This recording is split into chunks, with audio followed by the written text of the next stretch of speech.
네, 안녕하십니까. 네, 반갑습니다. 자, 즐거운 5월입니다, 5월. 자, 즐거운 5월이고.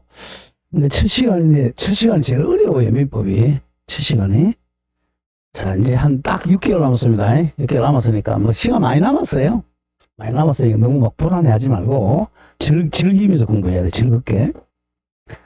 자, 오늘 38페이지가 1페이지네, 그죠? 38쪽. 자, 법률 관계와 권리 변동. 원래 이제 법이라는 건 항상 제 1페이지가 제일 어려운 데예요. 총, 1페이지, 끝페이지까지 다 이제 적어 놓은 데니까. 그래서 일반인들이 보래. 처음에 이제 등록을 하면 언제 처음부터 시작합니까? 참, 그게 이제 바보 같은 질문이에요. 법은 항상 언제부터 합니까? 아니에요. 우리 초등학교도 잘 배워서 그래. 우리 초등학교 때부터 이제 국어쌤 배울 때 1은 2부터 배우니까 그래. 이 1은 이거 얼마나 어려워요. 이런 거 계단 올라갈 때도 그냥 한 계단씩 올라가면 쉬운데 두 계단씩 올라가면. 이게 제일 어렵잖아요. 사실 국어쌤 배울 때도 이게 바뀌어야 돼요. 우리 1계단 이렇게 올라가잖아요. 그죠? 이렇게. 이게 제일 쉽잖아요. 3소가. 그죠? 그러니까 거꾸로 하면 9야, 9. 8, 7. 이 9가 제일 쉬운 거예요. 여기다가 1만 5천, 이거 갖다 붙이면 돼요. 그죠?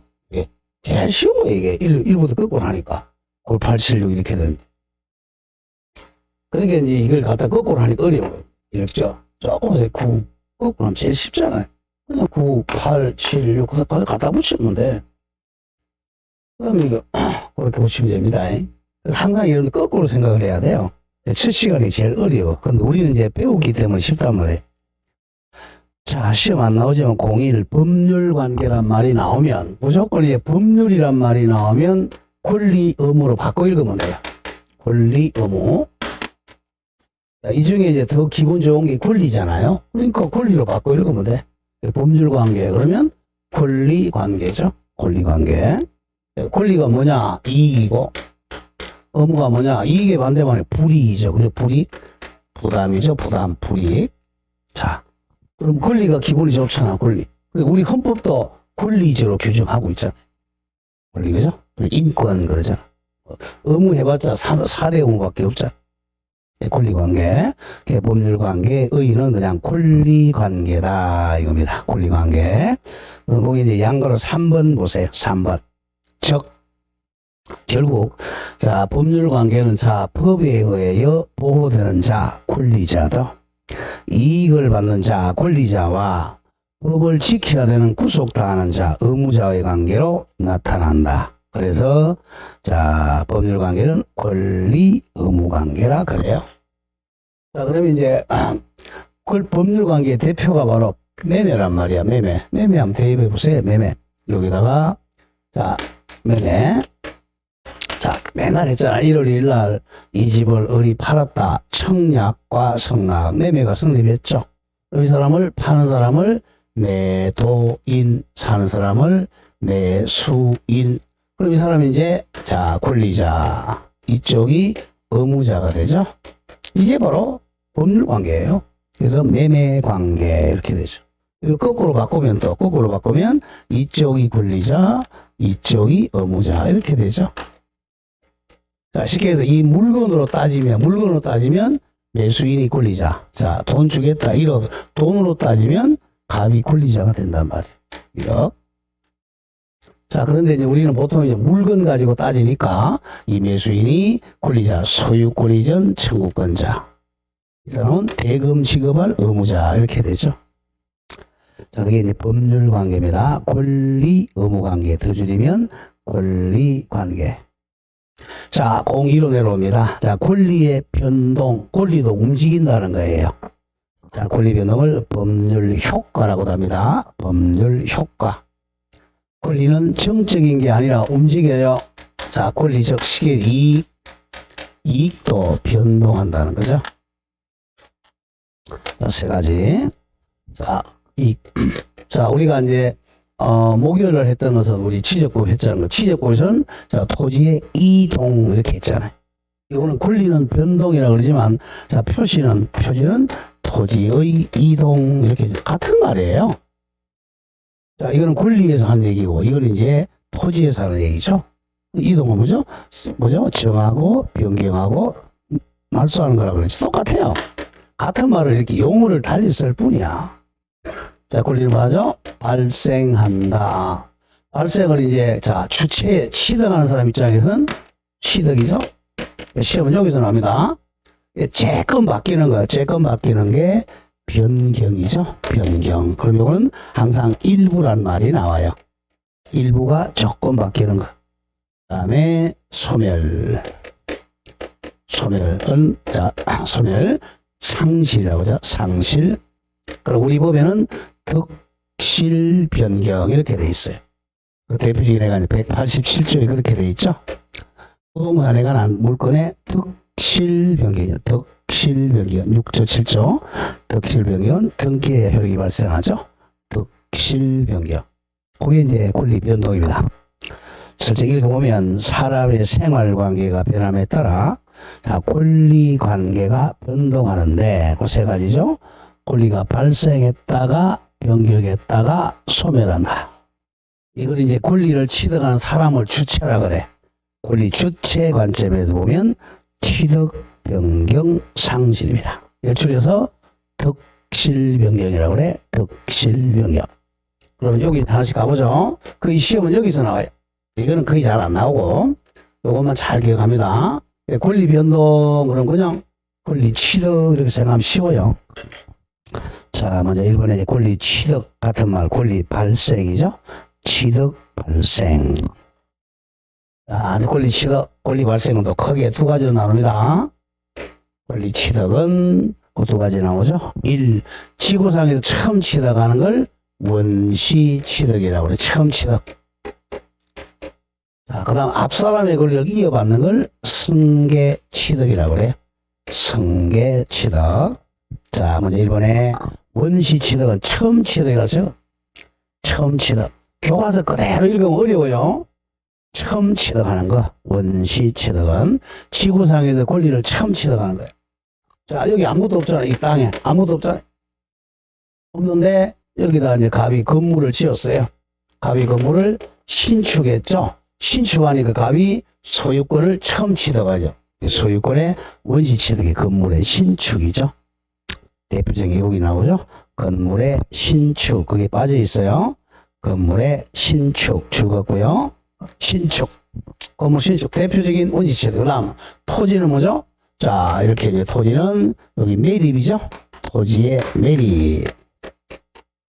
이게 대표적인 자, 원시 취득이죠. 건물의 신축, 토지의 매립. 그 두 가지 기억하고, 그 다음에 줄거 나갈게. 선의 취득, 다음 시효 취득, 무주물 선점. 무주물 선점은, 자, 길거리 가는, 그죠? 종이 같은 거 습적하면 무주물 선점이죠.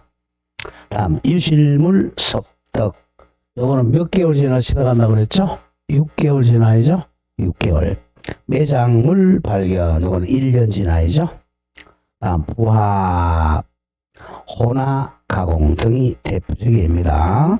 여기서 이제 건물의 신축, 토지 매립, 선의 취득, 시효 취득, 무주물 선점, 유실물 습득, 매장물 발견, 부합, 혼합, 가공 등이 원시 취득이. 어쩔 수 없이 암기할 수밖에 없어 이게. 자, 오른쪽 갑니다. 이 승계 취득은 앞사람의 권리를 이어받는 취득이에요. 자, 자, 승계 취득. 또 승계 또는 계승이라고 해야죠. 앞사람의 권리를 이어받는다. 승계한다. 자, 승계가 내 건데 이제 갑이 이 집의 소유자예요. 이 소유권을 이어받는 거죠. 이어받는 어린이집을 사는 거죠.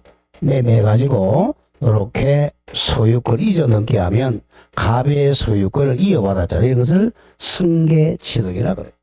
또 갑이 사망이다 죽었다 그러면 상속인이 이어받는 걸 승계 취득이라고 그래요. 이걸 이어받는 게 아니잖아요. 처음 취득하는 것. 자, 그럼 승계 취득은 또 두 개로 나눕니다. 두 개로 나눕니다. 승계 취득은 읽어보죠. 1. 이전적 승계하고 2. 설정적 승계로 나눠요. 자, 이전적 승계하고 설정적 승계, 이전적 승계, 설정적 승계. 자, 이전적 승계는 쉽게 얘기해서 이거는 100% 이전 받는 거예요. 100% 이전 받는. 설정적 승계는 한 50%만 이전 받는 거죠. 이거는 완전히 100% 이전 받는 거. 이거는 한 50%만 이전 받는 거. 자, 이전적 승계는 100% 이전 받습니다. 그럼 두 개 나누죠. 1. 특정 승계하고 2. 포괄 승계로 나눠요. 특정 승계와 포괄 승계. 특정 승계가 훨씬 많아요. 자, 특정 승계는 한 개의 원인으로 한 개의 권리를 취득하는 특정 권리 취득하는 거죠. 그 대표적인 애가 매매, 청여, 교환 등입니다. 매매, 청여, 교환하게 되면 앞 사람의 권리가 을에게 특정으로 승계되는 겁니다. 매매, 청여 하나 더 적죠. 교환. 매매, 교환, 청여 등이 특정 승계라고 그래요. 그럼 특정 승계하는 사람을 특정 승계인이라고 그래요. 특정 승계인. 특정 승계인 대표적인 사람이 매수인, 뇌수인 또는 경락인. 정해받은 사람, 수정자 이런 사람들 특정 승계인이라고 그래요. 그런 개념들을 기억해야 됩니다. 특정 승계인 그러면 매수인, 경락인, 수정자 이런 걸 알아야 돼요. 자, 이번에 포괄 승계는 중에 표시합니다. 포괄 승계는 자, 한 개의 원인으로 여러 개의 권리 의무가 포괄적으로 이전되는 거예요. 포괄적으로 이전되는 거. 자, 세 개 줄 긋죠. 이거 외워야 됩니다. 상속, 포괄 유정, 회사 합병입니다. 오늘 배웠죠? 187조 등기를 하지 않습니다. 등기 안 해도 소유권 취득해요. 상속, 포괄 유정, 회사 합병은 187조에 의해서 등기 없이 소유권 취득합니다. 상속은 상속인을 포괄 승계인이라 그러고 또 포괄 유정받은 사람을 포괄 승계인이라 그래요. 다음 회사는 합병이라 그러죠. 합병회사. 자, 사람은 죽으면 상속인이라 그러고 회사가 죽으면 합병이라 그럽니다. 이건 포괄 승계예요. 자, 그래서 항상 포괄 승계인 이런 말이 많이 나와. 그러면 상속인, 포괄 유정받은 자, 합병회사가 떠올라야 돼요. 자, 2번 설정적 승계는 땡땡 찍으세요. 설정 승계는 50%만 이전받는 겁니다. 땡땡 찍으세요. 제한물권 설정받는 거 이렇게 적으세요. 제한물권을 설정받는 게 설정적 승계예요. 그럼 제한물권이 이제 뭔지를 알아야 되잖아. 그러니까 이 첫 시간이 어렵다는 거예요. 제한물권 배운 사람 쉽잖아.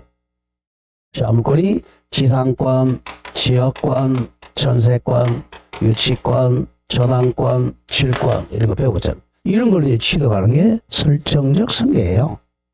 자, 여기서 대표적으로 여러분 만약 전세권 한번 보죠. 자, 그럼 일단 소유권의 개념이 세 가지 뭐죠? 소유권은 자, 사용, 수익, 처분 이 개념을 알아야 이제 민법이 되는 거예요. 사용 권능, 수익 권능, 처분 권능을 세 개 다 가지는 걸 소유권이라고 해요. 소유권을 완전히 이전받는 게 이전적 승계고 이 중에서 요 일부만 이전받는 걸 설정적 승계라고 그래요. 설정적 승계. 그런데 전세권 한번 해보죠. 전세권 갑이 이 집의 소유자입니다. 그러면 사용, 수익, 처분권이 이걸 팔았어요. 자, 팔아가지고 매매로 소유권 이전 넘게 하면 이 세 가지 다가 을에게 넘어간단 말이에요. 이런 것을 이전적 승계라고 그래요. 근데 전세 놓으면요. 자, 전세 놓으면 전세 한번 넣어보죠.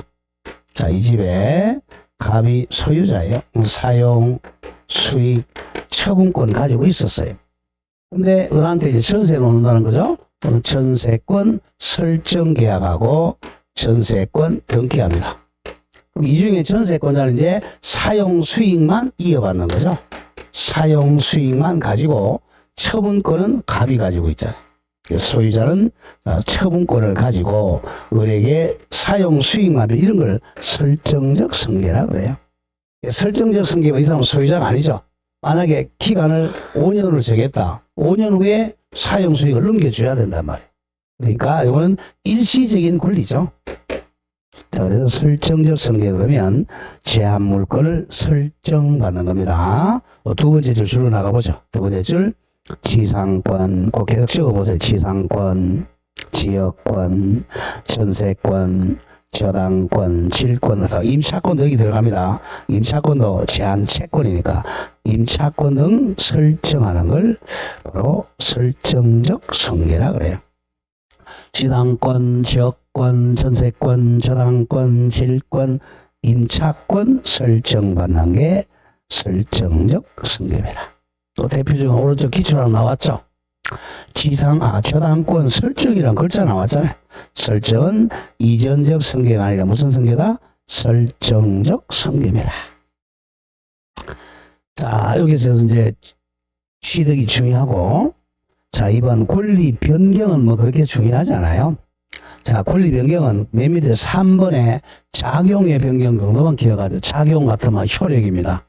효력의 변경. 자, 효력이 조금 증감이 일어나는 거예요. 자, 효력의 변경. 얘만 기억하죠. 자, 만약에 이제 우리 이 건물에 1순위에 저당권자가 있었어요. 그 다음 2순위에 저당권자가 있고, 저당권자 A, 저당권자 B입니다. 나중에 이제 이 값이 이 돈을 갚았어요. 변제. 자, 변제하면 이 저당권은 부종성으로 소멸하죠? 소멸했어요. 근데 등기부에는 말소가 안 돼 있단 말이에요. 이렇게 부종성. 그렇지만 이게 이미 소멸했으니 무효가 되었으니까 등기부는 얘가 1순위, 2순위라고 되어 있지만 2순위가 1순위로 올라가요. 이걸 순위 성질의 원칙이라고 그래. 2순위가 1순위 올라가 이걸 갖다가 작용의 변경, 효력의 변경이라고 그럽니다. 저당권의 순위 성질하는 경우 또는 임차권이 등기를 갖추면 대항력 취득하는 경우 이런 것을 효력의 변경, 작용의 변경이라고 그래요. 자, 이거는 다 뒤에서 배우면 쉬워요. 안 배우면 지금 엄청나게 어렵습니다. 자, 다음 페이지 갑니다. 3번에 이제 권리 소멸 상실은 자 1번만 기억합니다. 절대적 소멸. 자, 지구상에서 권리가 완전히 없어지는 거야. 절대적 소멸. 얘만 기억하죠. 목적물 멸실. 자, 이 건물에 소유자가 갑이었어요. 소유자가 갑이었는데 태풍으로 집이 떠내려가 버렸어요. 그럼 객체가 없어졌잖아. 그리고 소유권이 절대적 소멸됩니다. 목적물이 멸실되면 소유권이 절대적 소멸. 다음, 변제하면 채권이 절대적 소멸돼. 자, 변제는 쉽게 해서 우리 돈 갚는 게 변제죠. 변제. 채무의 이행입니다. 채무를 이행하는 걸 변제라고 그래. 변제하면 채권이 절대적 소멸돼요. 채권이 소멸사유죠.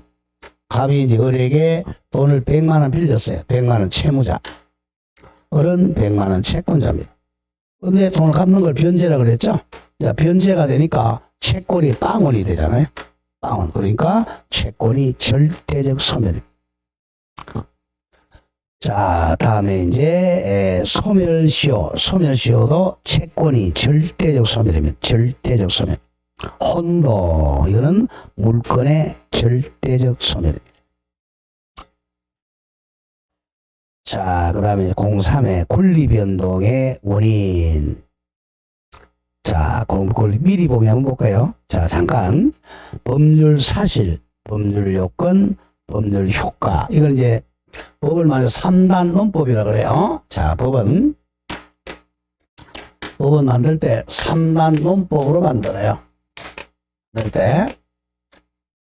자, 우리가 이제 가장 작은 게 우리 이제, 자, 원자라고 그러잖아요. 그죠?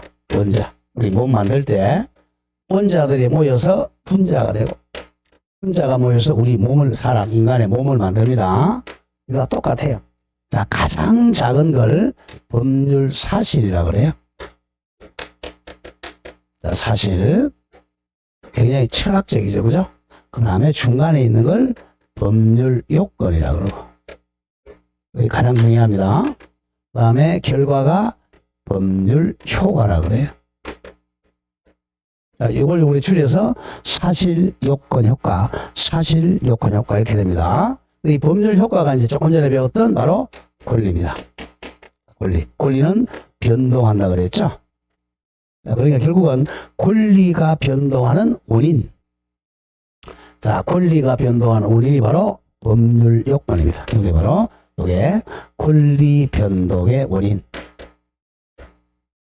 변동하는 원인이야.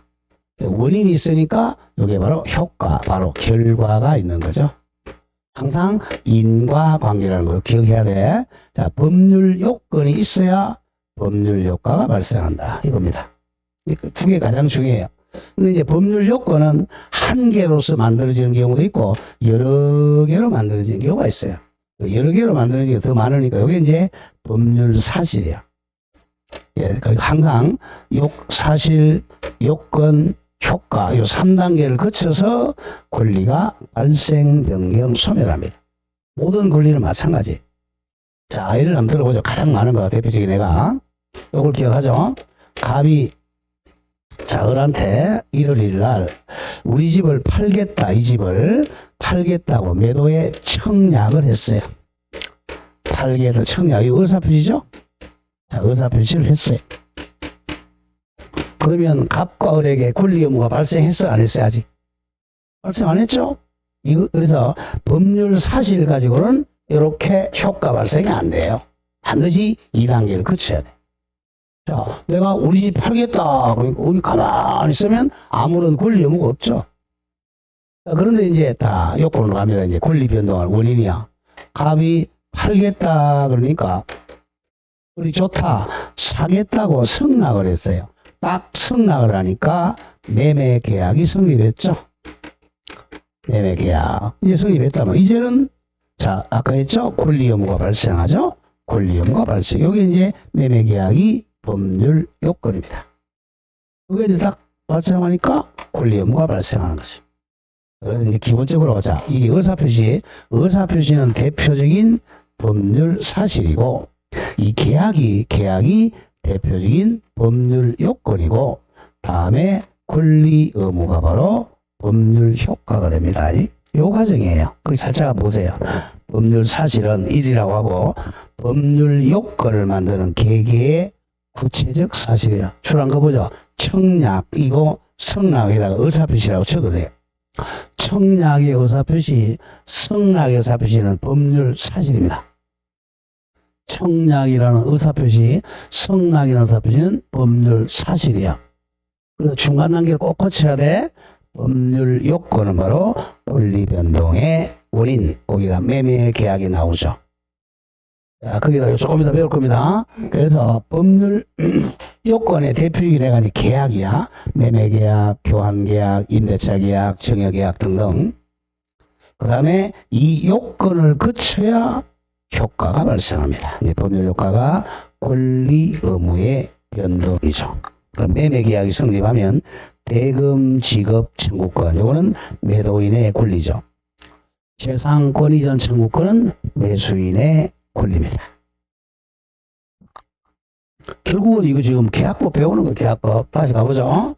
갑이 자, 을에게 1월 1일 날 우리 집을 자 1억에 팔겠다고 청약했어요. 이거는 법률 사실입니다. 아, 두 번째, 내가 너네 집 1억에 사겠다고 승낙했어요. 이것도 법률 사실이야. 법률 사실 두 개 합해져 가지고 매매 계약이 성립했어요. 자, 매매 계약 요거는 법률 요건이 됐죠. 법률 요건입니다. 나중에 나오겠지만 이 법률 요건도 자, 요건을 갖춰야 돼요. 이게 만약에 무효가 되면 안 되는 거죠. 법률 요건도 유효 요건을 갖추었을 때 유효가 바로 효력이 발생한다. 이 요건을 갖추어야 이 매도인에게 권리와 의무, 매수인에게 권리와 의무가 발생하는 것이죠. 권리로 따지면 을은 자, 요거죠. 소유권 이전 청구권, 소유권, 요게 재산권이잖아. 재산권 이전 청구권이 발생하고, 이 사람은 1억 받을 거죠. 1억 대금 지급 청구권이 발생합니다. 예, 이렇게 여기에 권리죠. 의무로 따지면 이렇게 나누면 얘는 이제 무슨 의무죠? 대금 지급 의무죠. 대금 1억 지급 의무. 이쪽은 바로 소유권 이전 의무죠. 소유권 이전 의무. 이게 바로 법률 효과. 그래서 청약이라는 법률 사실, 승낙이라는 법률 사실 두 개의 사실이 합해져 가지고 법률 요건이라는 계약이 성립하니까 이 요건을 갖춘 걸 전제로 효과인 권리 의무가 발생한다. 이렇게 만드는 게 법입니다. 그걸 3단 논법이라 그래. 그 중에 이제 가장 중요한 게 이제 법률 요건, 요걸 이제 보러 갑니다. 다음 페이지에 바로 밑에 1. 법률 요건은, 자, 동그라미 양갈 1번 출한 거 보죠. 일정한 법률 효과, 즉 권리 변동을 일으키는 원인을 법률 요건이라 그래요. 자, 법률 요건은 중간 단계야. 사실 요건 효과, 사실 요건 효과에서 중간에 있는 거야. 그러면 기억합니다. 자, 법률 요건은 크게 두 개로 나눠요. 법률 요건 정확하게는 권리 변동의 원인이죠. 권리를 변동시키는 원인입니다. 크게 이제 조금 전에 봤지만 계약이죠. 계약을 법률행위라 그래요. 자, 법률행위는 똑같은 말은 아니지만 그냥 계약으로 바꿔 읽어요. 법률행위의 99%가 계약입니다. 자, 계약하니까 아까 권리 의무 발생했죠. 자, 다음. 자, 계약이 아닌 법률 요건은 법률의 규정이라 그래요. 조금 어렵습니다. 법률의 규정. 여기 이제 우리 법에 보면 법률행위는 민법 186조, 민법 187조에 정확하게 규정하고 있습니다. 이게 이제 법률행위, 자, 법률의 규정. 법을 이제 배운사 여기서 187조 보면 상속, 공용징수, 판결, 경매 이런 게 이제 법률의 규정이야. 계약이 아니잖아요. 차이는 법률행위는 자 부동산, 이 부동산에 관해서 자 소유권을 취득하려면 법률행위 했으면 등기를 해야 소유권을 취득합니다. 이거는 등기할 필요 없죠. 등기 안 해도 소유권 취득해. 그래서 결국은 우리가 이 법률행위와 법률의 규정을 나누는 이유가 바로 이거예요. 등기를 해야 되느냐 안 해야 되느냐 이것 때문에 나누는 거야. 항상 법에서는 왜 골치 아프게 자꾸 나누느냐 이거예요. 나누는 이유를 알아야 되지.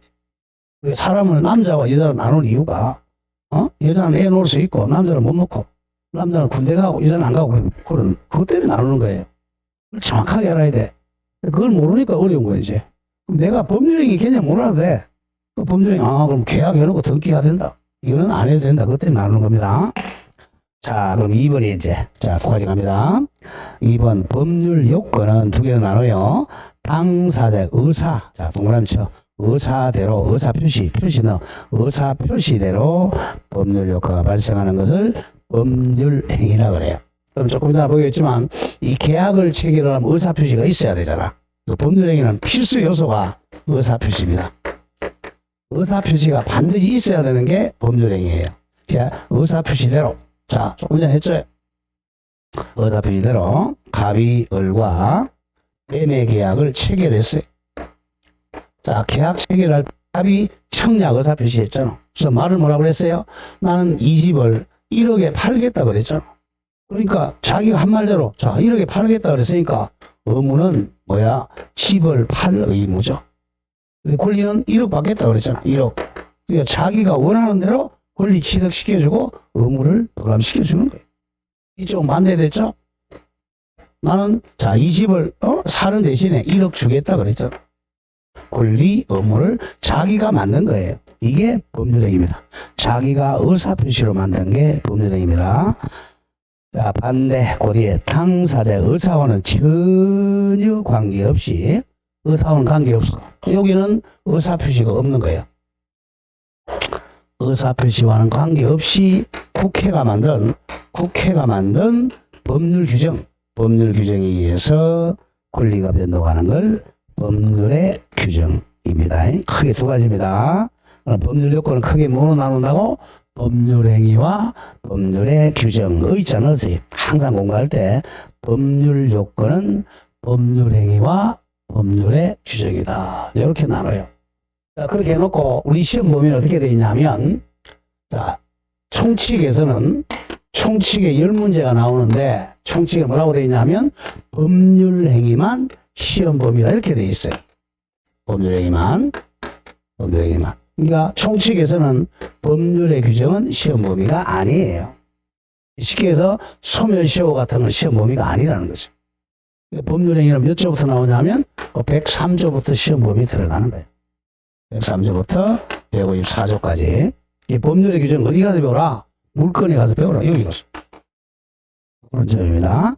그러니까 법률행위는 무조건 의사표시가 포함되어 있는 게 법률행위입니다. 법률의 규정은 의사표시가 포함 안 되어 있는 게. 보세요. 상속 의사표시 없잖아요. 밤새 안 내기잖아. 그냥 돌아가시잖아. 상속, 공영징수, 판결, 경매 뭐 말하는 게 없잖아요. 자, 그게 법률 요건입니다. 자, 오른쪽에 그 3번에 자, 춘자 동그라미 치세요. 춘법률행위, 춘자.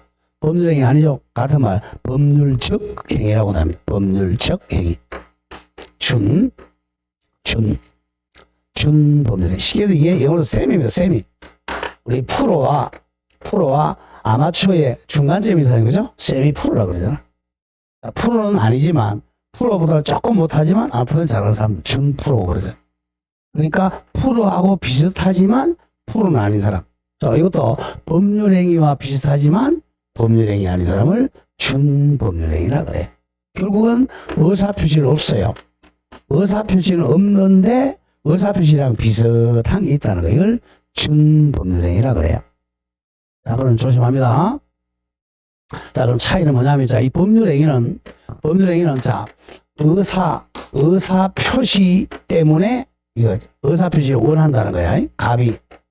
갑이 청약을 원했죠. 그러니까 이걸 말하는 사람 표의자라 그래. 표의자가 원하는 대로 원했다. 우리 집 내가 1억 팔겠다 그랬잖아. 그러니까 1억을 원했죠. 1억을 원하기 때문에 1억이라는 권리를 주는 거야. 표의자가 원하기 때문에 권리가 발생, 변경, 소멸한다는 거죠. 자, 그럼 여기는 의사표시가 없잖아. 의사표시가 없으니까 갑이 원하지도 않는데 국회가 만든 법률 규정으로 권리를 변동시켜주는 게 법률의 규정이에요. 결국은 법을 만들 때, 자, 자기가 원한 대로 권리 요구를 주는 게 법률의 자기가 원하지도 않았는데, 아침에 자고 일어나니까 너 소유자더라. 이렇게 해주는 걸 법률의 규정이에요. 그렇게 만드는 거야. 그리고 중간에 끼인 게 이제 춘자야, 춘자. 준법률의. 자, 이거는 의사표시랑 비슷한데 법률이 아니니까 법률 규정으로 효과 주는 거죠. 이것도 법률 규정으로 권리 의무 발생합니다. 자, 준법률행위. 그 양가로 2번 내려오세요. 준법률행위는 준법률행위. 자, 일단 의의 상관 한번 볼까요? 의의. 자, 법률 사실 중, 자, 그냥 읽어 나갑니다. 당사자가 일정한 행위를 하지만, 자, 줄거세요. 당사자의 의사가 아니라 이겁니다. 당사자의 의사가 아니라 쉽게 해서 의사표시라고 넣으세요. 당사자의 의사표시가 아니라 법률의 규정에 의해서 효과가 바로 권리 의무라고 그랬죠. 권리가 발생하는 것을 준법률행위라고 그래요. 자, 의사표시가 아니라 법률의 규정으로서 권리가 변동하는데 의사란 글자가 들어가 있어요. 비슷하게. 자, 보세요. 종류로 갑니다. 이 종류를 내고 여기 자주 나와. 의사의 통지와 관념의 통지입니다. 준법률행위. 자, 아까 법률행위는 뭐가 있어야 돼? 의사 표시가 있어야 돼. 이건 준법률행위니까 의사까지는 똑같아요. 근데 의사 표시가 아니라 의사의 통지라 그래요. 의사 표시는 아닙니다. 그 다음에 머릿속에 있는 관념의 통지. 이 통지가 표시랑 비슷하잖아요. 글자가. 통지, 표시. 자, 그럼 의사의 통지는, 자, 이거는 자기가 원하는 것이 아닙니다. 같은 말을 사실의 통지라고 합니다. 사실의 통지. 의사의 통지, 사실의 객관적 사실을 알리는 거야. 객관적 사실. 자, 의사의 통지는, 자, 솔직히 읽어보면, 당사자가 자신의 의사를 타인에게 통지만 하면, 자, 동그라미 크게 쳐. 법률입니다. 법률에 의해서 효과가 부여되는 것이다. 자, 대표적인 두 개 오죠. 자, 법에서 각종 최고와 거절입니다. 최고와 거절. 의사의 통지를 외우세요. 그냥 의사의 통지, 최고하고 거절. 자, 의사의 통지는 뭐라고요? 최고, 거절. 외워야 돼. 최고. 무조건 법에서 최고라, 거절이란 말이 나오면 의사의 통지입니다. 최고는 같은 말이 독촉이라고 해. 독촉. 우리 최고장 보낸다, 독촉장 보낸다 그러죠. 자, 이거는 의사의 통지입니다. 자, 한번 보죠. 의사표시하고 차이는, 아까 의사표시는 뭐죠? 의사표시는 원하는 대로 뭐가 발생한다 그랬죠? 권리 의무가 발생한다 그랬죠? 이거는 원하는 거하고 상관이 없어요. 자, 우리 독촉장 한번 보내보죠. 갑이 을에게, 을이 이제 100만원 채무자인데 돈을 안 갚아요. 갑이 을 보고, 자, 독촉장 최고장 보냅니다. 최고장. 돈 갚아라. 그러면 을이, 예, 여기 있습니다. 하고 갔던가요? 배째라 이런 사람도 있어요. 배째라. 이 사람은 이거 원하기는 돈 달라고 최고했는데, 배째라 이러고 있어요. 소송하는 거지, 있지. 자, 이거 원하는 대로 효과가 발생 안 하잖아요. 그러니까 최고장은요, 아무런 효력이 없어요. 여러분들은 뭐, 최고장은 필요 있어요. 아무 필요 없어요. 효과 아무것도 없어요. 아무 효력이 없습니다. 나중에 결국 소송해야 돼. 최고 거절이란 말은 의사표시가 아니라 의사의 통지입니다. 요거는 표의자가 원하는 대로 효과 발생하는 게 아닙니다. 법률의 규정으로 그냥 최고했구나, 도달했구나, 그 효과만, 도달의 효과만 주면 도달. 최고 거절. 자, 이번에 관념의 통지에 사실의 통지는, 요거는 옆에 살짝 객관적 사실이야. 객관적 사실을 저거 사후에 통지하는 것, 그렇게만 기억하세요. 관념의 통지는 객관적인 사실을 나중에 사후에 통지하는 걸 관념의 통지라 그래. 의사표시가 아닙니다. 객관적으로 이미 일어난 사실을 나중에 알려주는 게 관념의 통지입니다. 두 번째 줄 보세요. 대리권 수여 표시 동그라미 쳐. 표시가 나오니까 의사표시라고 생각하기 쉬워요. 의사표시가 아니야. 관념의 통지입니다. 대리권 수여했다는 객관적 사후의 표시, 통지일 뿐이야. 그리고 각종 통지, 성락, 대리권 수여 표시, 통지, 성락 하나 더 적죠. 보고 하나 빠졌네. 보고. 그 5가지. 대리권 수여 표시, 통지, 성락, 보고 요 4가지가 관념의 통지입니다. 여기 조심해야 돼. 여기서 나오는 성락은, 자, 청약과 성락에서 나오는 성락이 아닙니다. 성락에서 나오는 성락은 이거는 의사표시예요. 조심하고요. 관념의 통지는 각종 통지와 성락, 보고 4가지가 관념의 통지입니다. 자, 그렇게만 좀 조심하고요. 자, 그렇게만 정리하면 됩니다. 의사표시가 아니어야 의사의 통지, 관념의 통지, 이걸 외워야 돼. 의사의 통지 2개 뭐라고 그랬죠? 최고 거절. 관념의 통지는 뭐죠? 대리권 수여 표시, 각종 통지, 그 다음에 성락, 보고, 이렇게 돼요. 자, 다음 페이지 문제 하나 보세요. 거기 예제 문제가 바로 준법률행위 줄거세요. 준법률행위. 자, 준법률행위인 거 찾아라 그랬죠. 자, 문제, 예제 문제. 준법률행위는 2개 나눴죠. 의사의 통지하고 관념의 통지죠. 그죠? 의사의 통지가 뭐였죠? 최고 거절. 관념의 통지는 대리권 수여 표시하고 통지, 보고, 승인. 자, 찾아보죠. 준법률행위. 그러니까 찾아보면 돼. 1번에 법정대리자 동의는 의사표시입니다. 배우겠죠? 동의는 나중에 배워. 의사표시. 그러니까 법률행위죠. 2번에 맨 뒤에 취소도 의사표시예요. 3번에 최고 나왔네. 최고는 뭐였죠? 의사의 통지. 답이네요. 최고. 거의 하나 더 적어. 최고하고 뭐였죠? 최고와 거절. 최고, 거절은 준법률행위입니다. 4번의 추인도 의사표시에 의사표시. 5번의 해지도 의사표시입니다. 그러니까 3번만 준법률행위 의사의 통지고 나머지는 다 의사표시예요. 그런 식으로 준법률행위는 암기를 해야 됩니다. 자, 이렇게 해서 조금 어려운 부분 지나고 이제 다음 페이지로 갑니다. 자, 법률행위의 목적으로 가세요. 자, 법률행위. 이제 아까 법률의 요건을 어떻게 나눴죠? 법률의 요건을 두 가지. 자, 법률행위하고 법률의 규정을 나눴죠? 네, 총칙에서는 이게 시험 범위가 아니에요. 총칙은 법률행위만 시험 범위니까 이제 법률행위만 지금 나오고 있는 겁니다. 자, 법률행위 의 보죠.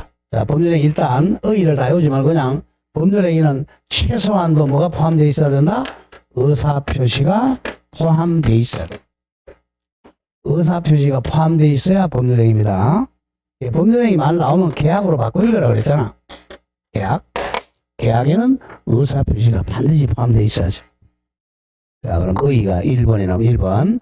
법률행위란, 즉 계약이란 일정한 권리 변동을 목적으로 출근하가 보죠. 한 개 또는 수개 동그라미칩니다. 의사표시를 필수 요소라는 법률 요건이다 이거죠. 한 개 이상의 의사표시를 필수 요소라는 뭐라고? 법률 요건이다. 옆에 적으세요. 법률 사실 X입니다. 법률 사실이 아니라 법률 요건이다. 이게 포인트입니다. 뭐가 필수적으로 포함돼야 돼? 의사표시. 의사표시가 한 개 이상 반드시 요소라는 법률 요건이다. 2번 따라서 적으세요. 의사표시가 없는 법률행위는 지구상에 존재할 수가 없다는 거죠. 자, 의사표시가 없으면 법률행위가 아닙니다. 의사표시가 있어야 법률행위입니다. 자, 2번 내려오죠. 이제 법률행위의 종류. 요게 중요해. 꼭 한 문제 나와.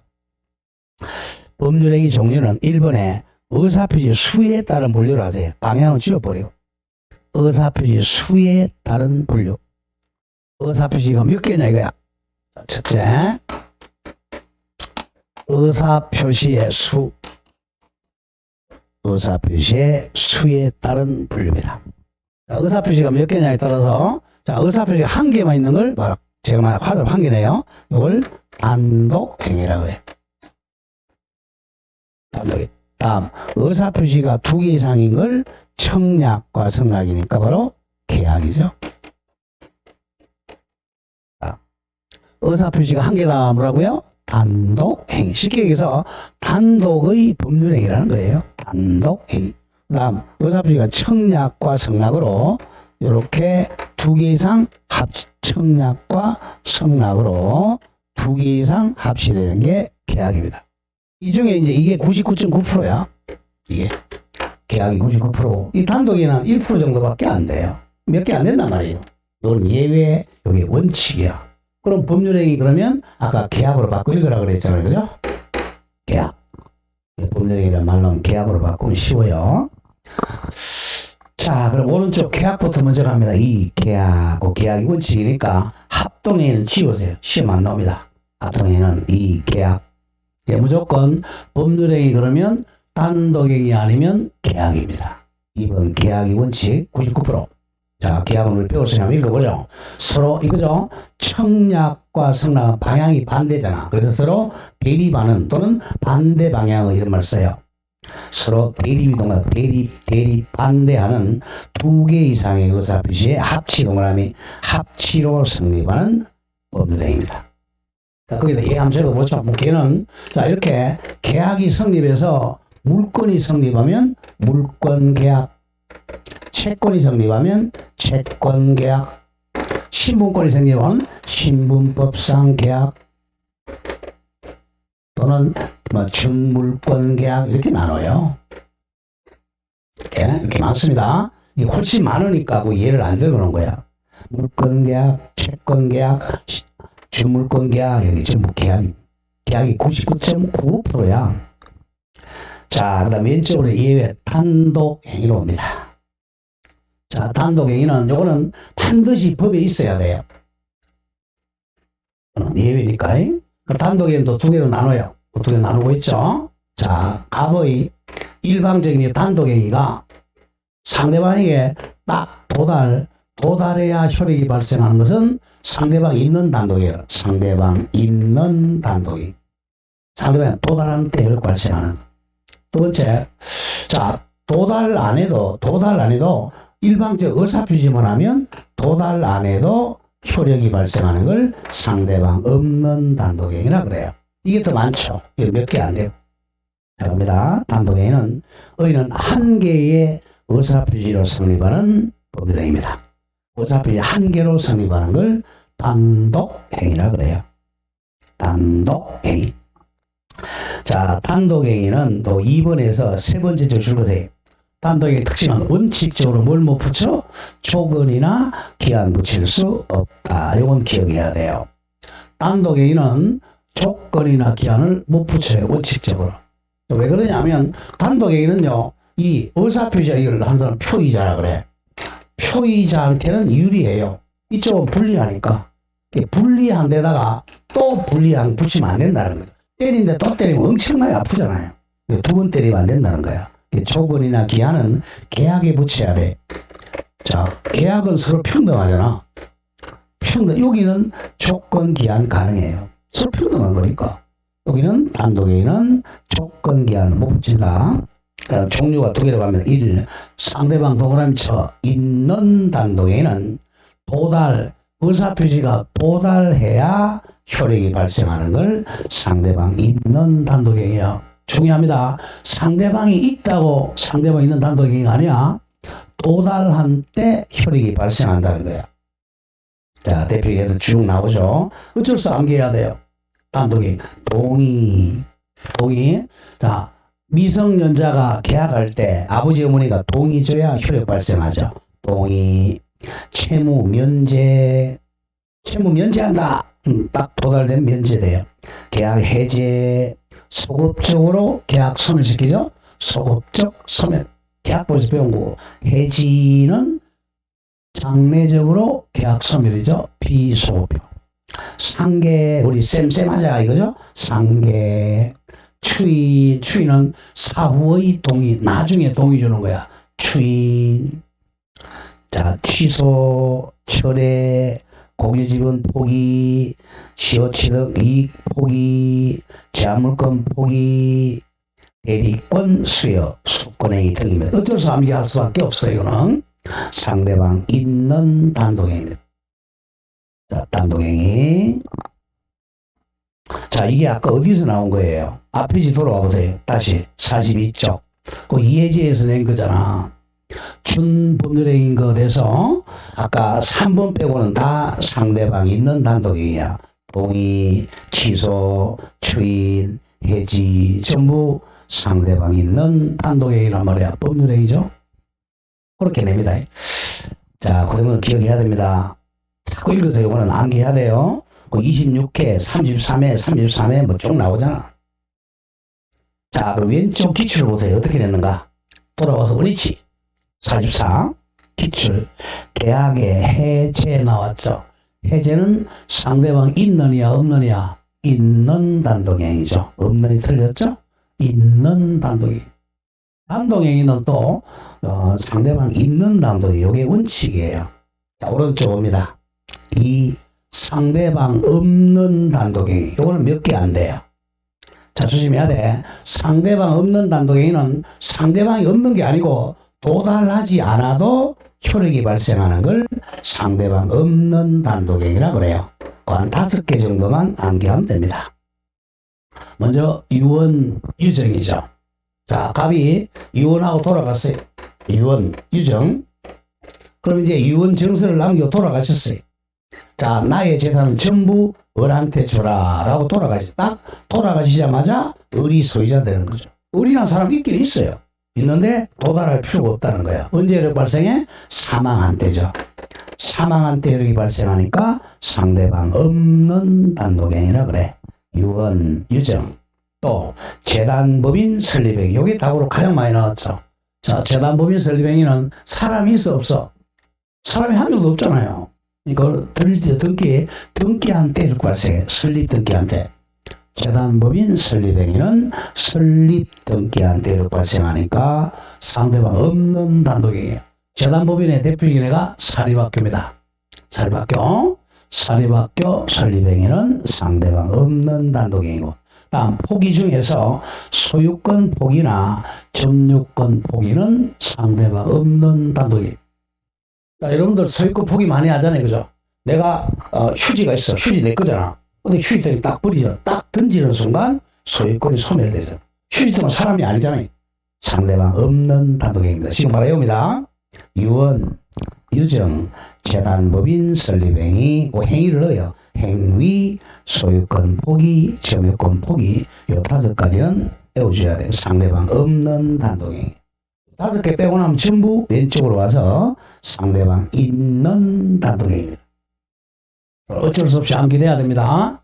상대방 있는 거냐, 없는 거냐. 없는 걸 먼저 해보세요. 없는 것은 유언, 유정, 재단법인 설립행위, 소유권 포기, 점유권 포기입니다. 자, 이렇게 이제 법률행위는 단독행위와 계약으로 나눴어요. 자, 단독행위는 뭘 못 붙인다? 조건하고 기한을 붙일 수가 없다. 그리고 계약이 99%라고 그랬어요. 자, 그러면 이제 법률행위가 나오면 계약으로 바꾸기 그러면 쉽습니다. 계약은 많이 들어봤잖아요.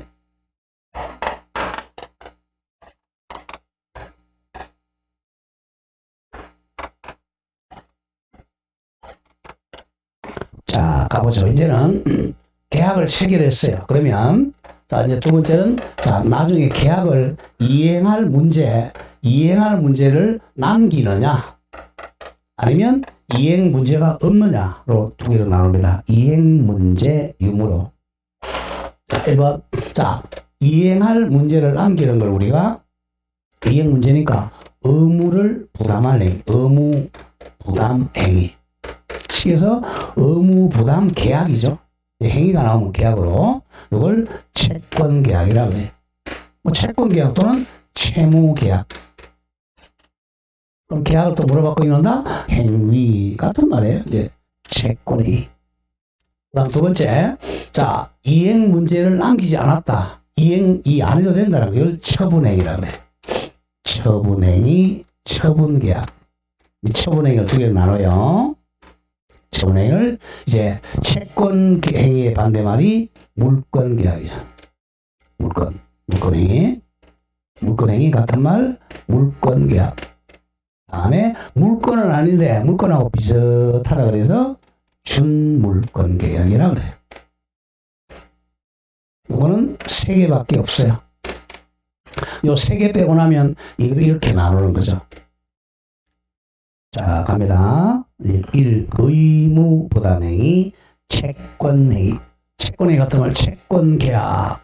옆에 적어보세요. 대표적인 매매, 교환, 임대차 바로 채권계약이죠. 매매 계약, 교환 계약, 임대차 계약이 채권행위, 의무 부담행위입니다. 이거는 나중에 의무를 이행해야 되잖아요. 읽어볼까요? 1번.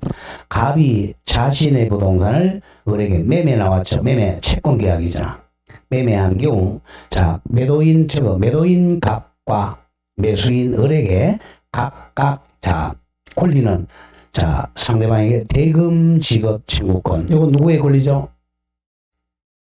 매도인이죠. 소유권 이전 청구권은 매수인의 권리, 채권을 취득합니다. 이와 같이 줄거돼요.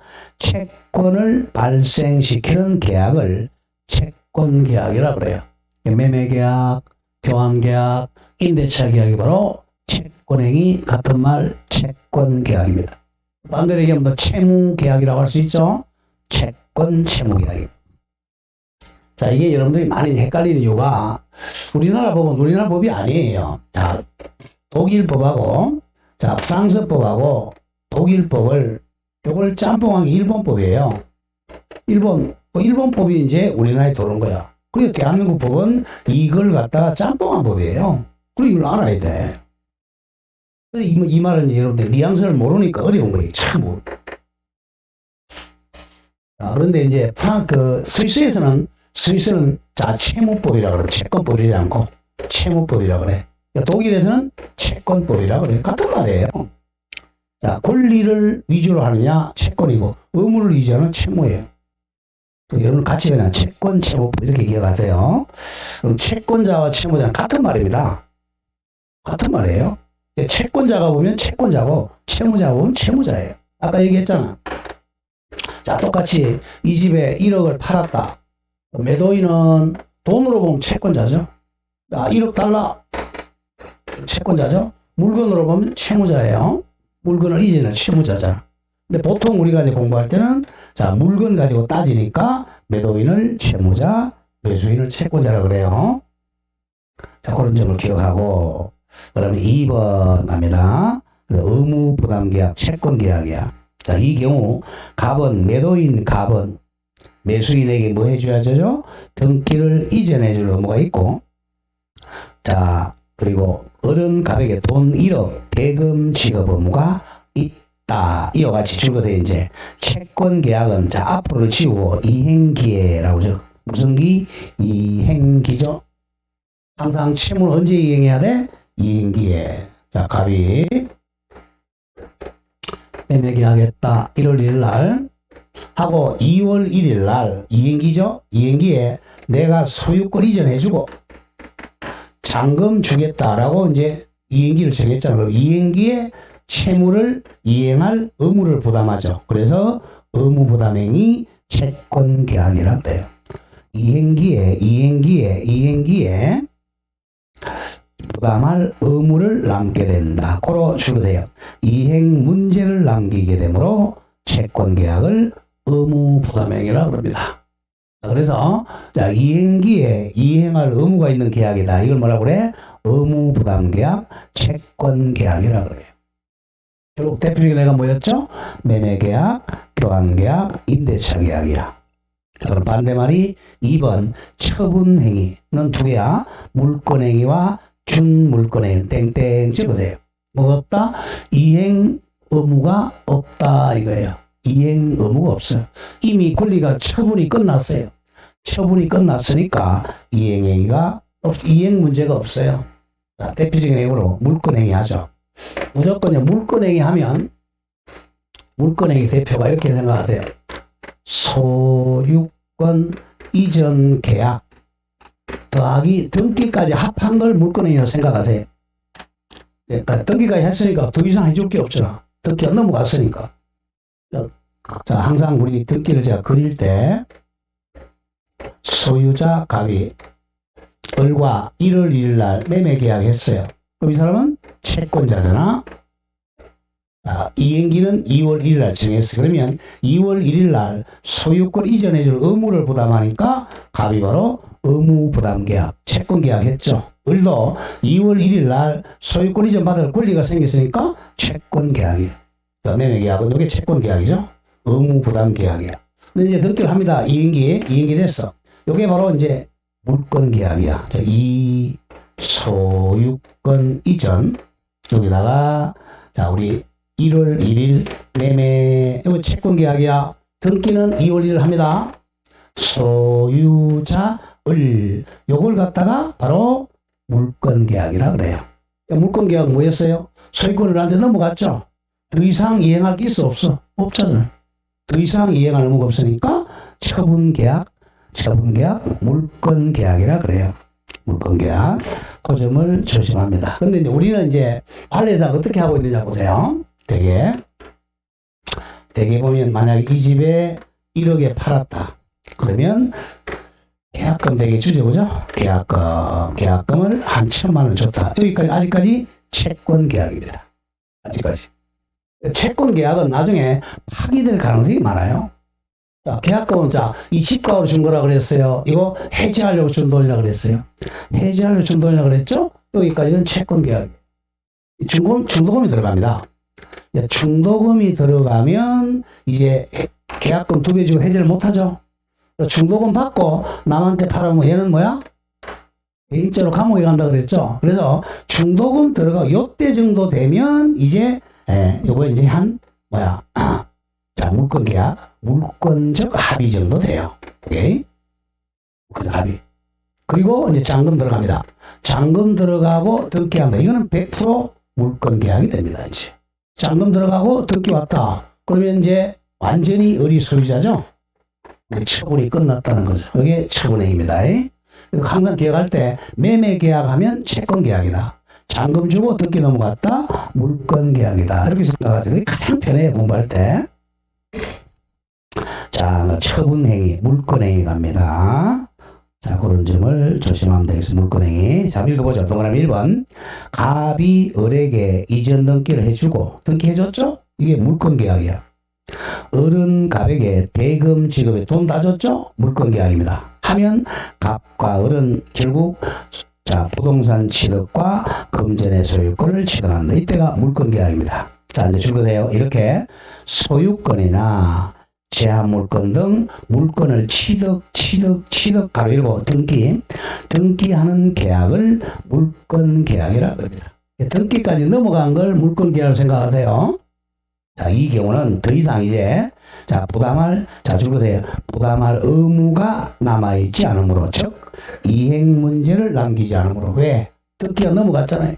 이행 문제를 남기지 않으므로 이걸 처분행위라고 합니다. 이행이 끝났다. 그래서 처분행위라 그래요. 자, 그럼 오른쪽 기출문제 보세요.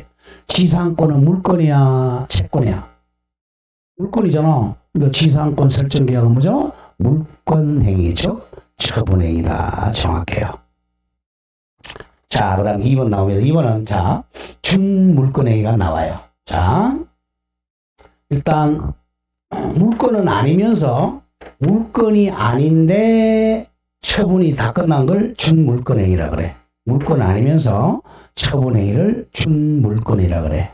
자, 동그라미 2번. 줄거세요. 물권 이외입니다. 물권이 아니야.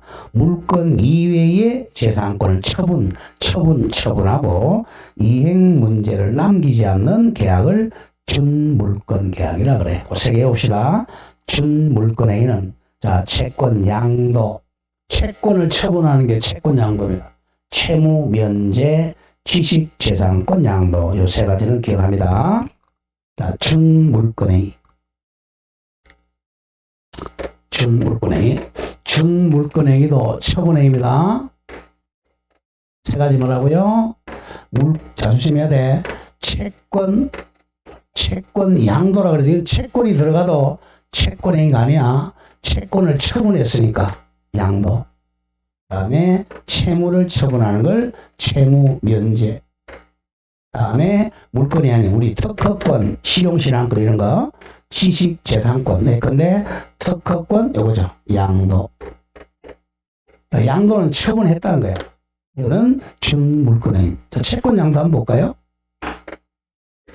갑이 을에게 돈 100만 원 받을 채권이 있어요. 채권자, 채무자. 그럼 이 채권 자체를 100만 원 받을 권리가 채권. 이 채권 자체를 팔아먹는 거야, 병한테. 야, 병아, 내가 을한테 갈 채권이 있는데 100만 원 나한테 팔게. 알았다, 살게 하고 병이 갑한테 뭐 100만 원을 준다든지 90만 원을 준다든지 이 채권을 사는 거예요. 얘는 채권을 팔아먹어서 빠져나가고 이 양수인이 채권자가 됐죠. 완전히 사람이 바뀌었잖아요. 아까 소유권자가 바뀌듯이 채권자가 완전히 바뀌잖아. 더 이상 둘이 이행할 게 없어요. 그래서 이 사람이 양수인이 되죠. 그러면 채권 양도는 대표적인 준물권 계약입니다. 나중에 이제 병이 을한테 가서 돈을 받으러 가는 거죠. 이게 채권 양도. 잘 모르겠거든. 여러분들 뭐 옛날에 구두 티켓 같은 거 많이 하잖아요. 그죠? 건강계약 구두 티켓을 가지고 있다. 이 건강계약다. 그럼 이 구두 티켓 팔잖아요. 그럼 이 사람 빠져나가고 이 사람 나중에 구두 사러 가는 거죠. 이게 채권 양도. 채무 면제도 마찬가지. 채무 면제도 갑이 100만 원 받을 채권이 있었는데 을 보고 전화, 야, 내가 채무 면제 시켜줄게. 딱 도달했어요. 아까 상대방 있는 단독이라. 그러면 채무 자체가 완전히 없어지죠. 더 이상 이행할 게 없잖아요. 그래서 준물권행위입니다. 채권 양도, 채무 면제, 지식재산권 양도는 준물권행위입니다.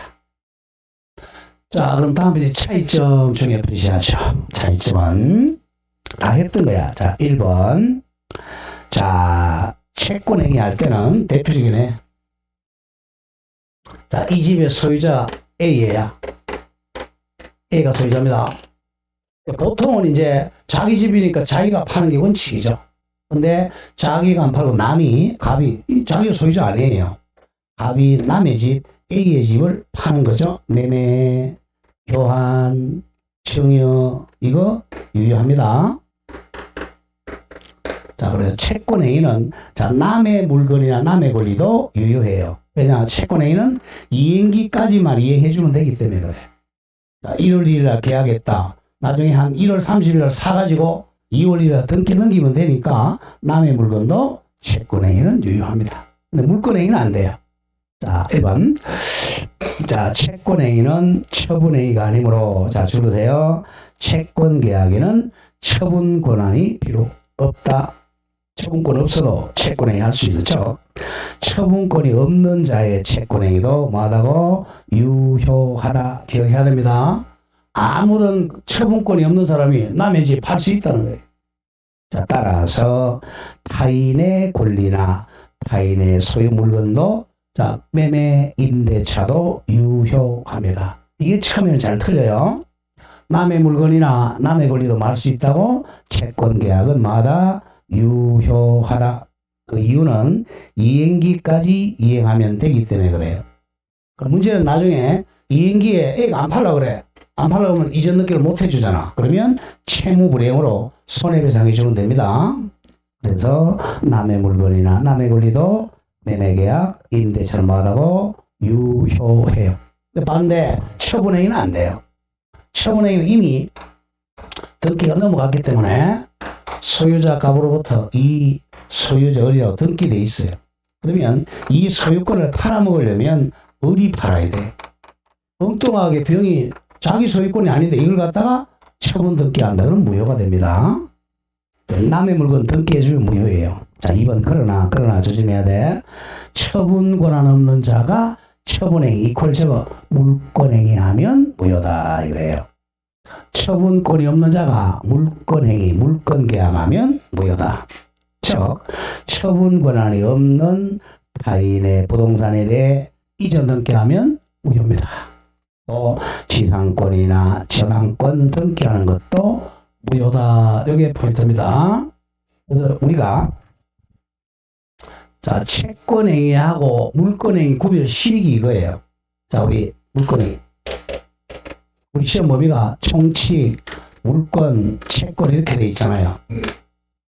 교과서는 이제 채권이 먼저 나오지만, 그러면 물권행위 할 때는 항상 이거 처분행위니까 남의 물건 처분한 보다 무효다. 그래서 남의 물건 등기 넘기면 무효라는 거죠. 이거는 채권행위는 남의 물건 계약도마다 유효하다. 이걸 항상 머리에 그리면서 공부가 돼야 돼요. 이게 안 되니까 어려운 거야. 숨쉬면, 야, 어떻게 남의 물건 팔아? 그 새끼 나쁜 새끼네. 이러면 안 된단 말이에요. 여러분들도 중개하면서 남의 물건 얼마든지 중개 가능합니다. 그런 건 조심해야지. 그런데 반드시 위임장 받아야 돼요. 이 갑이 소유자야. 그럼 이걸 이제 팔아주죠. 개공이, 그죠? 자, 팔아줄 때는 남의 물건 매매 중개하는 거 마다 그랬죠? 유효해요. 여기까지는 유효해. 나중에 등기를 이제 누가 해줘야 돼? 이거 갑이어야 되니까 반드시 위임장 받아야 돼요. 그런 점을 조심해야 됩니다. 중개는 채권 계약만 중개해 주는 게 아니라 무슨 계약도 중개할 수 있다고? 물권 계약도 중개할 수 있으니까 항상 여기까지는 남의 물건도 가능하지만 등기 넘길 때는 확실하게 소유자인지 여부를 따져야 된단 말이야. 그래서 뭘 받아야 돼? 위임장을 받아야 돼. 그게 확인설명서에 적을 거예요. 자, 여기까지 해서 한 문제 아니면 두 문제가 나와요. 자, 여기까지 하고 조금 쉬었다가 그 방식 가겠습니다. 어렵죠, 그죠?